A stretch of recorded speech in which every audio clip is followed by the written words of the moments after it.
Ez itt a ribizli, nek van társai, otthon van a mogyoró, kb. Úgy 5-6 éves, hát ilyen zöldségeket és gyümölcsöt esz.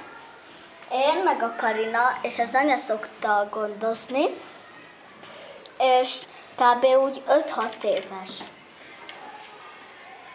Az én állatkám tengeri malac, és Lina a neve, és nagyon sok vizet szokott inni, és 1 éves, és zöldséget és ilyen rákcsáló kaját szokott enni. Miért szeretitek őket? Azért, mert nagyon cuki, néha hippi, úgy csinálja magát, és néha rágni szokta a kedvecét. Hát, megnéznek. Karina? Van ilyen? Igen, mert néha megiszi a papírt, ami rajta van. Miért fontos, hogy legyen nektek állatkátok?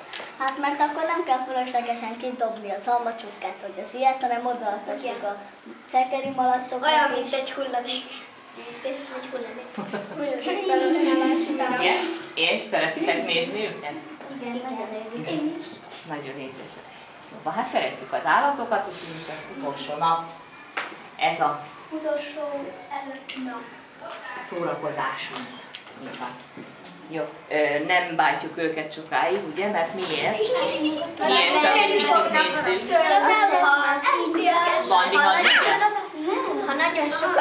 Ha nagyon sokan piszkálják, akkor meg fog harapni, mert most valami gondja van. Meg szívinfarktust is kaphat, meg nem szabad kiabálni, mert ők jobban hallanak, mert a kisebb zizzenésekre is odafigyelnek. Éles a hallásuk, igen, sokkal élesebb a hallásuk, bizony, és ők is ugyanúgy éreznek. És nagyon édesek. Ügyesek. Örülök, hogy vannak ilyen állatkáitok. Nekem is